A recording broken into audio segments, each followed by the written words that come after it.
ओम अतुलित बलधामं हेमशैलापदेहं धनुजवन कृशानं ज्ञानिनाम् अग्रगण्यं सकलगुणनिधानं वानराणां धीशं रघुपति प्रिय भक्तं वातजातं नमामि मनोजवं मारुततुल्यवेगं जितेन्द्रियं बुद्धिमतां वरिष्ठं वातात्मजं मानरयोत मुख्यं श्रीरामदूतं शरणं प्रपद्ये। 24 तारीख का दिन मंगलवार का अवसर है, सप्तमी तिथि विद्यमान है, होलाष्टक इस दिन से आरंभ हो रहा है और ग्रह नक्षत्रों के दृष्टिकोण से देख लीजिए, इस दिन मंगलवार सप्तमी अष्टमी का योग दिल्ली के पंचांग के अनुसार से अष्टमी क्षय भी हो रही है और आपकी राशि के दृष्टिकोण से विजय का योग बना हुआ है। इतना अद्भुत योग आपकी राशि में बना हुआ है कि कई बार हम चीज़ों को सही करते भी नहीं है, तब भी क्या होता है कि हमको ऐसा योग है कि वो आपका ह्रास नहीं होगा, कहीं ना कहीं जो है आपके लिए आगे बढ़ा हुआ कदम आपकी सफलता की तरफ अग्रसित करने की तरफ आपको बढ़ाता दिखाई दे रहा है। लेकिन ध्यान रखना, इस दिन होलाष्टक आरंभ हो रहे हैं, जो विशेष तौर पर 24 तारीख से होलाष्टक आरंभ होंगे, होली तक का इसका वातावरण रहेगा और ऐसे में ये होलाष्टक आपकी राशि के दृष्टिकोण से देखा जाए तो इन दिनों क्या होगा, थोड़े थोड़े अननेसेसरी जो दुश्मन हैं वो सिर उठाने की तरफ जाते दिखाई दे रहे हैं। लगते तो आपको अपने मित्र हैं बहुत सारे लोग, लेकिन हैं अंदर से वास्तविक तौर पर आपके लिए ईर्ष्या का काम करने वाले। अंदर ही अंदर कहीं ना कहीं ऐसी स्थिति है तो उनकी ईर्ष्या कई बार हमको बहुत नुकसान पहुंचा देती है। ऐसे में अपने घर को, अपने व्यवसाय को, अपने घर संबंध को ठीक रखने के लिए बहुत ज़रूरी है कुछ खास उपाय करना। आपकी राशि के दृष्टिकोण से इस समय एक काम करने का प्रयास कीजिए। जो होलाष्टक है, होलाष्टक में क्या होता है, नेगेटिव एनर्जी बहुत ज़्यादा व्यापक रूप से होती है, जिसको दुष्ट स्वरूप में कहा जाना जाता है। तो ऐसे में अपनी घर की रक्षा के लिए बहुत सारे उपाय शास्त्र में वर्णित हैं। हमारे अनुसार आपको एक श्रेष्ठ उपाय करने का प्रयास करना चाहिए। आपकी राशि में के अनुसार से पीपल के पत्ते लेकर आपको विशेष तौर पर 11 पीपल के पत्तों का बंधनवार बनाना है। 11 पीपल के पत्तों का बंधनवार बनाकर हनुमान जी का मंत्र ओम हंग हनुमतये नमः, इस मंत्र से उनको अपने हाथ में रख लीजिए और कम से कम 108 बार हंग हनुमतये नमः इस मंत्र से जप कर उनको लाल धागे में, कलावे में बांधकर अपने घर के मुख्य दरवाजे पर बांध दीजिए और ये बंधे रहने दीजिएगा। ये होलाष्टक का जो उपाय शास्त्र के अनुसार से कहा जाता है, ये सब प्रकार से आपके लिए कल्याण का योग बनाएगा, सब प्रकार से आपकी रक्षा करेगा। आमतौर पे लोग बाजार से लाए हुए लॉकेट और पता नहीं क्या क्या अपने घर की रक्षा के लिए बांध देते हैं। अनादिकाल से बंधनवार शास्त्र के दृष्टिकोण से सबसे श्रेष्ठ कहा जाता है। सिरस के पत्तों को उपयोग करते हुए बहुत सारी चीज़, लेकिन आपकी राशि के दृष्टिकोण से हमें दिखाई देता है कि आपको ये छोटा सा उपाय कर लेना चाहिए और ये होलाष्टक का ये दिव्य उपाय आपके लिए, विशेष तौर पर हम बात कर रहे हैं मकर राशि वालों के लिए, बहुत ही श्रेष्ठ रहेगा। तमाम किस्म की अलाए बलाएँ, दुष्ट जो दृष्टि होती है, नेगेटिव दृष्टि होती है, लोगों की ईर्ष्या होती है, उससे कहीं ना कहीं आपकी रक्षा करने का सुंदर रास्ता बन रहा है, कर लीजिए। और इस दिन मंगलवार भी है और इस दिन खास तौर पर इन दिनों मंगल अस्त अवस्था में चल रहे हैं, तो हमने विशेष तौर पर विवेकानंद योगाश्रम में इस दिन हनुमान जी का सुंदर पाठ रखा है, हनुमान जी का यज्ञ रखा है। मंगल क्षय है, मंगलवार जो है क्षय तिथि हो रही है। इस दिन जो है षष्ठी तिथि जो है, विशेष तौर पर ग्रह योग के अनुसार से अष्टमी तिथि जो है, मंगलवार और अष्टमी तिथि का योग बन रहा है, अष्टमी क्षय हो रही है और ऐसे में अष्टमी जब क्षय हो जाती है, दिन बहुत ज़्यादा शुभ नहीं रहता है और आपकी राशि के दृष्टिकोण से इस वक्त जो ग्रहों का योग है वो आपके लिए कुछ फेवर बन रहा है, विजय का योग दे रहा है। तो उसको शुभ करने के लिए थोड़ी हिम्मत जगाइए, हनुमान जी को शक्ति प्राप्त करने का प्रयास करें, सुंदरकांड का पाठ करें। विवेकानंद योगाश्रम में इस दिन हमने एक सुंदरकांड का पाठ भी रखा है, हनुमत ग्रह यज्ञ रखा है, तो आप उसमें सम्मिलित हो सकते हैं। सुबह शाम को करीब 5 बजे से लेकर रात्रि में 9 बजे तक भंडारा, सुंदर यज्ञ सब रहेगा। आप चाहें तो उसमें प्रयास करें, आए, स्वागत होगा आपका। अपने सपरिवार इस यज्ञ में आकर कल्याण का योग बनाएं। मकर राशि वालों के लिए 25 तारीख का दिन बुधवार का दिन है और उस दिन 9वीं तिथि विद्यमान है और साथ साथ सर्वार्थ सिद्ध योग भी विशेष तौर पे बनने की स्थिति बनी हुई है। ऐसे में ग्रह नक्षत्रों के दृष्टिकोण से आपके लिए जो ग्रह दिखाई दे रहे हैं बड़े उपयुक्त दिखाई दे रहे हैं। चीज़ें आप अपने फेवर में ला सकते हो, पर ध्यान रखना इन दिनों ग्रहों का जो ओवरऑल स्थिति है, 5 ग्रह एक साथ होकर आपके धन भाव में, आपकी वाणी के भाव में बैठे हुए हैं। तो ऐसे में ध्यान रखना है कि बस नेगेटिव गलत बात मुख से ना निकले, और गलत बात मुख से निकलेगी तो सब चीज़ें लिप सकती है, नहीं तो सब कुछ विजय के योग आपकी राशि में बहुत बढ़िया तरह से बनकर तैयार। सर्वार्थ सिद्ध योग भी बन रहा है। श्री गणेश का सुंदर सुबह सुबह स्तवन करें, पीले पुष्प उन्हें अर्पित करें। भगवान गणेश जो हैं समस्त विघ्नों को दूर करने वाले हैं, उनका आशीर्वाद चाहिए। कोई नया कार्य आरंभ होने के लिए दिन भी सर्वार्थ सिद्ध योग दोपहर के बाद बनकर बहुत बढ़िया से तैयार है। भगवान की कृपा आपकी राशि के दृष्टिकोण से आपके लिए बनी हुई है, उसका लाभ आपको लेने का प्रयास करना चाहिए। 26 तारीख का दिन बृहस्पतिवार का दिन है, दशमी तिथि इस दिन विद्यमान है और आपकी राशि में इस दिन धनयोग बनकर तैयार हो रहा है। लेकिन धनयोग आपकी राशि में बड़ी विचित्र स्थिति बन रहा है। लाभ आने के साथ साथ यहाँ कुछ ना कुछ अगर आपको लीकेज बंद नहीं करी आपने तो आपके लिए फिर नुकसान हो सकता है। अननेसेसरी के आपके विचार कहीं ना कहीं आपके शत्रुत्व के रूप में काम करते दिखाई दे रहे हैं। तो अपने विचारों को, मन को, आपका मन जो है बार बार थोड़ा कच्चा स्थिति में हो रहा है, हाँ ना की स्थिति में बहुत ज़्यादा आपकी राशि में फंसते दिखाई दे। द्वंद्व को हटाने का आपको प्रयास करना चाहिए, कदम आगे बढ़ाएं शांति के साथ, तो बहुत अच्छा रहेगा। बुध इस दिन वक्री हो रहे हैं, सीधी उंगली से काम होने वाला है नहीं, थोड़ी सी उंगली टेढ़ी करनी पड़ेगी। घी निकालने के लिए यदि सीधे सीधे ऐसे डालोगे तो काम नहीं होगा ना। तो बुध वक्री हो रहा है, ये आपके लिए बहुत फेवर में हो रहा है ग्रह। थोड़ा कन्या का आशीर्वाद, कन्याओं को, छोटी कन्याओं का आशीर्वाद लेकर कार्य करने का प्रयास कीजिए। भगवान की कृपा से आपके लिए स्थितियों को ठीक करने का रास्ता आपको अवश्य प्राप्त होने के योग बन सकते हैं। इस दिन वक्री बुध जो हैं विशेष तौर पर जो है कुंभ राशि में चलते हुए बुध हैं, इस वक्त आपकी राशि के दृष्टिकोण से द्वितीय भाव में चल रहे हैं और ऐसे में बुध जो है वक्री स्थिति में जाएंगे धन भाव में चलते हुए, तो कन्या पूजन अवश्य करने का प्रयास कीजिए, आपके लिए ठीक रहेगा। 27 तारीख शुक्रवार का अवसर, एकादशी तिथि इस दिन विद्यमान है और आमल की एकादशी का सुंदर योग बन रहा है। ग्रह नक्षत्रों के दृष्टिकोण से आपके लिए धनयोग बनकर तैयार हो रहा है, कीर्ति का योग आपकी राशि में बनकर तैयार। लेकिन साथ साथ थोड़ा थोड़ा मन ऐसा स्थिति में आपके लिए बना हुआ है इन दिनों कि आप दिल से पूरी तरह से लगकर काम नहीं कर पा रहे हैं। कहीं ना कहीं अंदर जो है कुछ घबराहट परेशान करती दिखाई दे रही, भागने को मन कर रहा है, उच्चाट हो रहा है मन, ऐसा कहीं ना कहीं ग्रहों की स्थिति है। कुछ नहीं है, ग्रहों की स्थिति के कारण से, जिस प्रकार से ग्रहों की स्थिति बहुत जल्दी परिवर्तन के योग बनाती दिखाई दे रही है, परिवर्तन बहुत जल्दी होने को तैयार है। कुछ दिन थोड़ा स्थिर भाव से रुकने का प्रयास करो। राहु इन दिनों आपकी राशि में जिस प्रकार से इस वर्ष पूरे चलने हैं, वो आपको कहीं ना कहीं पैरों में चक्कर लगा रहा है, कहीं ना कहीं भगाने के प्रयास कर रहा है। जो रुकता है ना वही पाठ प्राप्त करता है, इसलिए रुककर चीज़ों को देखकर कंट्रोल करने का प्रयास कीजिए, कर लेंगे बिल्कुल। बहुत जल्दी ग्रह परिवर्तन होंगे, छोटे छोटे परिवर्तन कई बार दुख देते हैं। एकादशी का व्रत है, भगवान की सुंदर उपासना करें। आंवले का उपयोग हम बताने वाले हैं, उसको कर लीजिए, कल्याण होगा। ये आंवल की एकादशी जो है फागुन मास के जो शुक्ल पक्ष की एकादशी के दिन कहा जाता है और ब्रह्मांड पुराण के अनुसार से इस दिन खास तौर पर कहा जाता है आरोग्यता प्राप्त करने का सुंदर योग बनता है।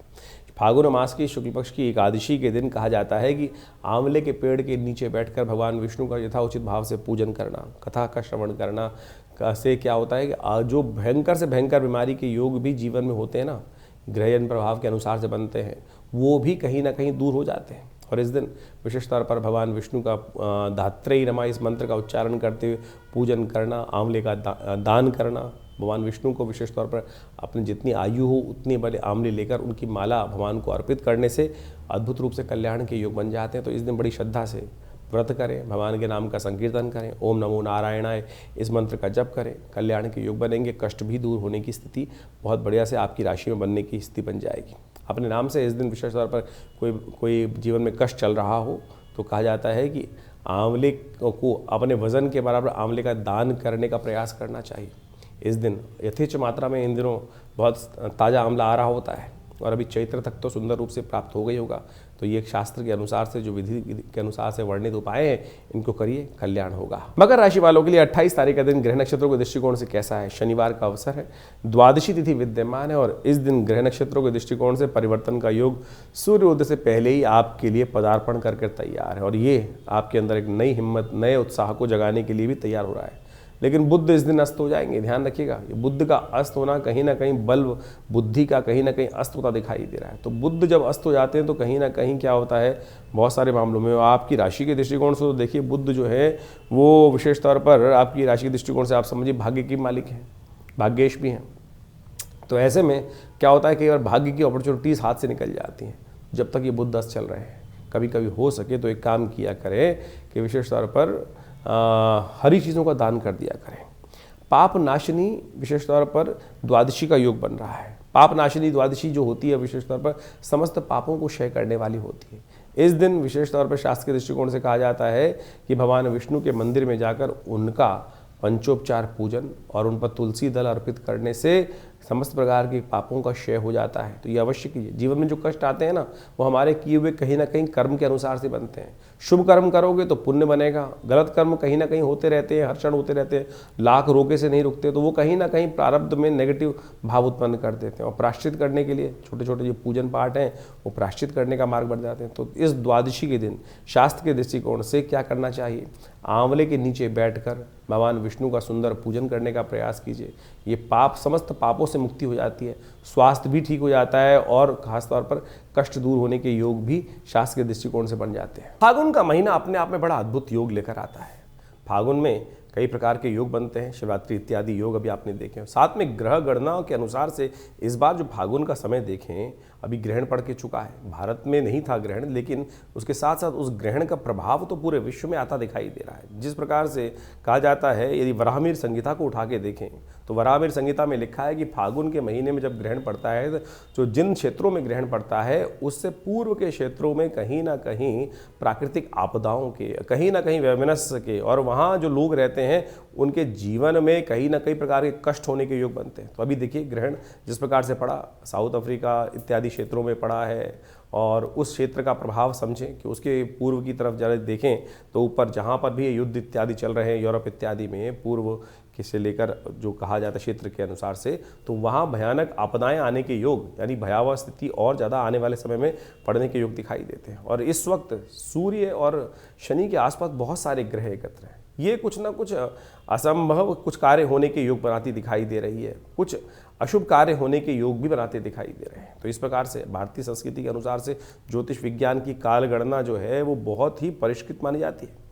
बहुत सारे लोग ज्योतिष के अनुसार से, अभी हम कुछ दिन पहले एक टीवी डिबेट में थे और वहाँ कुछ ना कुछ जो आज की तारीख में जिनको कहा जाता है साइंटिस्ट, वो बैठे थे। मुझे तो ऐसा लग रहा था कि वो साइंटिस्ट नहीं है, ज़्यादा कम्युनिस्ट टाइप के लोग बैठे हुए हैं, जिनको जिस प्रकार से केवल भारतीय ज्योतिष विज्ञान, भारतीय पराविज्ञान जो है उसी का विरोध करना है। जबकि आप बात मान के देखें, भारत के अंदर जितना विज्ञान है, जितनी क्षेत्र है, उन सब के अंदर जो जो विज्ञान बताया गया है, वो आज ये तो कहने लगे हैं, पाश्चात्य लोग भी ये बात कहने लगे हैं कि एस्ट्रोलॉजी का कैलकुलेशन जो है वो बिल्कुल करेक्ट है और बिल्कुल पुराना प्राचीनतम है, भारतीय ऋषि मुनियों की अद्भुत खोज है। लेकिन अभी भी जिस प्रकार से अनर्गल प्रलाप भारत में बैठे हुए कुछ कम्युनिस्ट प्रकार की मानसिकता के लोग हैं, आज उनको नहीं समझ में आ रहा है। तो कोशिश हम कर रहे हैं कि हर चीज़ को वैज्ञानिक तथ्यों के अनुसार समझाने का प्रयास किया जाए। तो इस बात को हम अच्छे से समझें कि ज्योतिष विज्ञान की जो गणनाएं हैं बिल्कुल प्रत्यक्ष रूप से है, और उनके अनुसार से हम अपने समय को परिवर्तन करने की तरफ ले जा सकते हैं। जीवन में हर क्षण कुछ ना कुछ परिवर्तन हो रहा है और उसका प्रभाव भी हो रहा है, कुछ शुभ कुछ अशुभ। और ये शुभ अशुभ जो होता है वो व्यक्ति के कर्मानुसार होता है। यदि आपने शुभ कर्म किए हैं तो प्रारब्ध में आपके जीवन में भी शुभ होने का योग बन जाएगा प्रारब्ध के अनुसार से। लेकिन अशुभ कर्म किए हैं, कहीं ना कहीं हो रहा है, तो उससे जीवन में कष्ट होने के योग बन जाते हैं। तो हमको प्रयास करना चाहिए, कुछ भी हो, कैसे भी हो, जीवन में शुभ की तरफ अग्रसित हो, क्योंकि शुभ किया हुआ कर्म, सोच कर किया हुआ शुभ कर्म, वो है आपके जीवन के गलत कर्मों को भी बदल सकता है। शिवरात्रि आई, ये जो उत्सव आते हैं समय समय पर, चाहे वो हर रोज़ हम इस कार्यक्रम के माध्यम से आपके समक्ष जो उपस्थित होते हैं, हम पौराणिक ज्योतिष को लेकर आपके समक्ष उपस्थित होते हैं। ज्योतिष में पंचांग को यदि आप देखेंगे तो हर रोज़ कोई ना कोई तिथि का कोई महत्व शास्त्र में वर्णित किया गया है, और वो इतना अद्भुत है कि उसके अंदर यदि हम जो ज्योतिष के दृष्टिकोण से लोग उपाय की तरफ जाते हैं, उपाय है क्या? टोटकों में फंस गए लोग, ये कर ले, चावल दान कर दे, ये कर दे, वो कर दे, सिर पे से वार के ऐसा कुछ कर दे। ये जो उपाय शास्त्र में वर्णित है, पौराणिक ग्रंथों में आप देखें तो वो टेस्टिमनीज हैं कि जैसे लोगों ने अपने जीवन में कष्ट आए और उनको निवृत्त दूर करने के लिए लोगों ने क्या क्या उपाय, किस प्रकार से, वो कथाएं नहीं है, टेस्टिमनीज हैं लोगों की, और जो शास्त्र में ऋषि मुनियों ने वर्णित करी हैं, किस काल में किस प्रकार से उपाय किया, कैसे किया और उससे क्या कुछ ठीक हुआ। जो सत्यनारायण कथा आप समझे कि वो सत्यनारायण की जो कथा है वो केवल कथा नहीं है, लोग सोच के बैठ जाते हैं, वो वास्तविक तौर पे वो प्रभाव है कि लोग बताते हैं कि किस प्रकार से उनके जीवन में कष्ट आया और उस कष्ट को ठीक करने के लिए उसने कौन सा किस प्रकार का उपाय किया। और सत्य माने वो जो कथा में टेस्टिमनी है, उस उपाय को, उस नाम को, हरि नाम का संकीर्तन करके व्रत कर कर वो कष्ट से व्यक्ति दूर हो गया। तो आप जो है, हमने आपकी राष्ट्रीय के दृष्टिकोण से जो उपाय बता रहे हैं वो बिल्कुल शास्त्र के, हम तो ग्रंथ का नाम तक बताते हैं आपको कि किस ग्रंथ में कैसा कौन सा उपाय वर्णित है, उसको कर लीजिए, वही आपके जीवन के कष्टों को दूर करने वाला है। और ग्रहों की चाल समझें। ग्रहों की चाल इस समय ज्योतिष के दृष्टिकोण से आप देखें, बहुत सारे ग्रह फरवरी के अंत में परिवर्तन की तरफ जा रहे हैं। मंगल सबसे बड़ा परिवर्तन प्राप्त करने वाले हैं। मंगल का योग जिस प्रकार से बनने वाला है, वो परिवर्तन करने के योग बनने वाला है, वो बहुत विशेष प्रभाव आपकी राशि के अनुसार से उत्पन्न करने वाला है। उसको हमने आपको बताया भी किस प्रकार का प्रभाव रहेगा। कोशिश करें, प्रयास करें कि इन सब प्रभावों को ठीक अपने जीवन में लाने के लिए। बुध महाराज अब अस्त होने जा रहे हैं, बुध का बहुत जल्दी अस्त होना, और सूर्य के सन्निकट, शनि का सूर्य के सन्निकट इतने सारे ग्रहों का जो होना, वो कहीं ना कहीं कुछ अशुभ योगों को उत्पन्न करता दिखाई दे रहा है। तो इसको ठीक करने के लिए जो उपाय हम समय समय पर आपके लिए बता रहे हैं, तो उनको करिए। ईश्वर की कृपा से आपके जीवन में बहुत सारे कष्ट दूर होने के योग बन जाएंगे। और मंगल अभी अस्त चलने वाला है, ध्यान रखना, मंगल अभी काफ़ी लंबे समय तक अस्त चलने के योग बना ही रहा है। तो ऐसे में तो आप कोशिश ये करें, हनुमान जी का नित्य प्रति स्तवन करते रहें। अभी 1-1.5 महीना मंगल अभी अस्त चलेंगे, और ऐसे में इस समय में मंगल जो है दुस्साहस करवा देता है कई बार, और गलत कार्यों में फंसा देता है। और जिन जिन की कुंडलियों में कुछ मंगल अशुभ स्थिति में चल रहे हैं, दशाएँ चल रही हैं, या शनि का कुछ नेगेटिव प्रभाव चल रहा है, तो उनको तो खास तौर पर कुछ ना कुछ उपाय करते रहना चाहिए जो हम बता रहे हैं। और जिस प्रकार से आप अपने स्वास्थ्य को दिखाने के लिए डॉक्टर के पास जाते हैं, वैद्य के पास जाते हैं, उसी प्रकार से अपनी ग्रहों की गणना को भी समझने के लिए समय समय पर अपने ज्योतिषविद से, अपने ज्ञानी ज्योतिषियों से अपनी मंत्रणा करते रहना चाहिए। क्योंकि समय से पहले पूर्वाभास हो जाता है फिर, और उससे बचने के बहुत सारे रास्ते मिल जाते हैं। हज़ारों लोग इसका लाभ उठाए, करोड़ों लोग मैं कहूँगा लाभ उठाते आए हैं इससे। तो आप भी अनेक विडंबनाओं को मन से हटाएं। और कई बार हम अपने ज्योतिष कार्यक्रम के माध्यम से बहुत सारी चीज़ें बताने का प्रयास करते हैं। अभी हमने पिछली बार आपको बताया था कि इस बार 5 मंगल का योग बन रहा है, और ये 5 मंगल फागुन में पड़ रहे थे। और एक महानुभाव हमारे चैनल पे कमेंट करके बोल रहे थे कि भाई साहब फरवरी में तो 4 मंगल पड़ेंगे। फरवरी नहीं बताया जाता है, फागुन के महीने में इस बात को बताया जाता है। तो आप कोशिश ये करें, हमारे मनोमस्तिष्क में आज समाज में ना ऐसा हो गया है कि हर चीज़ को काटना ही है। सीधी तरह से चीज़ों को समझने का प्रयास करें। ज्योतिष के माध्यम से हम जो भी अपने चैनल के माध्यम से बता रहे हैं, वो आपके कल्याण के लिए ही बताने का प्रयास कर रहे हैं। और उसी जो उपाय बता रहे हैं, हम यहाँ कुछ बेच नहीं रहे। आमतौर पे जितने भी आज दिख रहे हैं समाज के अंदर कि जो भी कुछ ज्योतिष गणना बता रहे हैं, कोई नग बेच रहा है, कोई कुछ और बेच रहा है, कोई और लगातार बेचने के लिए दुकान खोल के बैठ गए। इस कार्यक्रम के माध्यम से हम आपके समक्ष जो कुछ शास्त्र में वर्णित है, जो उपाय शास्त्र में वर्णित है, उन्हीं को पुराणों से निकालकर आपके समक्ष उपस्थित करते हैं। एक एक बात को तर्क के दृष्टिकोण से रखते हैं। कोशिश करें उनको सही रूप से अमल करने का प्रयास करें। और फिर भी कोई मन में शंका हो तो चिंता ना करें, ये दिल्ली में जो आश्रम है वो आपके लिए ही बनाया गया है। हमारे पिता आचार्य श्री केशव देव जी महाराज ने आज से 70 साल पहले इस आश्रम की स्थापना करी, और दिल्ली में ही करी। और वहाँ हम शोध संस्थान चलाते हैं। 50 से ऊपर पुस्तकें जो हैं भारतीय संस्कृति, पराविज्ञान, मनोविज्ञान, योग विज्ञान, मंत्र विज्ञान, यज्ञ विज्ञान, मुद्रा विज्ञान, योग इत्यादि पर, कर्मकांड इत्यादि पर हमने बहुत बृहद रूप से लिखी हैं। चाहे वो कुंडलनी ध्यान साधना के संबंध में हो, आध्यात्म की साधना के संबंध में हो। और समय समय पर महीने में कम से कम 10 बार बड़े कार्यक्रम होते हैं, उसमें हम स्वयं बैठते हैं, स्वयं मिलते हैं आपसे। तो आप आइए और आज राजा रानी कथा सुनने से ऊपर उठे, शास्त्र को समझें। हमने रामचरितमानस के ऊपर हर रविवार को स्वाध्याय रखा हुआ है, और उसमें राजा रानी कथा नहीं, उस विज्ञान को, भारतीय संस्कृति के विज्ञान को आप कैसे अपने जीवन में उतार सकते हैं, उसको सार रूप में समझने का प्रयास करना। जज कथाओं पे करोड़ों रुपए खर्च किए जा रहे हैं, जबकि कथा पुराने ज़माने में ऐसे ही ज़मीन पे बैठ के की जाती थी, जंगल में, बाग में बैठ के की जाती थी। लेकिन आज 2-2 करोड़ 10 करोड़ रुपए खर्च कर जो एक रेपुटेशन और किस प्रकार से कथाओं को करने का व्यवस्था बनाई जा रही है, वो बड़ा दुर्भाग्यपूर्ण है। और बड़े बड़े मंच पे लोग बैठकर धर्म के प्रति किस प्रकार का बात बोलते हैं। बहुत लंबे चौड़े बड़े कथावाचक हैं। उन्होंने अभी राम कृष्ण कथा कहते कहते कृष्ण को भी कितनी प्रकार से उपहास, भगवान का भी उपहास उठाने का प्रयास किया। अरे शास्त्र में कैसी घेलमेल हुई है, क्या इन ज्ञानियों को पता नहीं है? इन ज्ञानियों को ये भी समझना चाहिए कि शास्त्र के दृष्टिकोण से जो रहस्य की बातें बताई गई हैं, उसको अपनी विवेक बुद्धि के अनुसार से उपयोग करें। केवल मंच को आप अपनी सेल्फ की जो भी कार्य करने की बात कर रहे हैं। शास्त्र में कितना लोगों ने, हमारे भारतीय संस्कृति में कैसे कैसे लोगों ने कैसा कैसा दुराग्रह किया है, शास्त्र को प्रमाणित रूप से बदल दिया गया। क्या क्या पता नहीं, अपने हित स्वास्थ्य को सिद्ध करने के लिए, चाहे वो अलग अलग मत के लोग रहे, अलग अलग राजा रहे, अलग अलग जो आक्रांता रहे, उन्होंने हम सनातन धर्म के ऊपर कैसे आक्षेप करने का प्रयास किया है। और वही मंच के माध्यम से बड़े बड़े कथावाचक भगवान कृष्ण, भगवान को भी नहीं छोड़ते हैं। आपको कथावाचक होते हुए, लोगों को ज्ञानी महात्मा होते हुए इस बात को समझ में आना चाहिए कि शास्त्र में एक बात को बताया गया है, तो अगर उसमें कुछ बदलाव किसी ने किया है तो कम से कम कथावाचक के रूप में, ज्ञानी के रूप में यदि व्यक्ति उपस्थित है, व्यास गद्दी पे उपस्थित है, तो उसको तो कम से कम समझ लेना चाहिए। तो मैं कहूँगा ये मुरारी बाबू जैसे लोग भी आज जिस प्रकार से अलग अलग प्रलाप करने की बात करते हैं, दुखद है।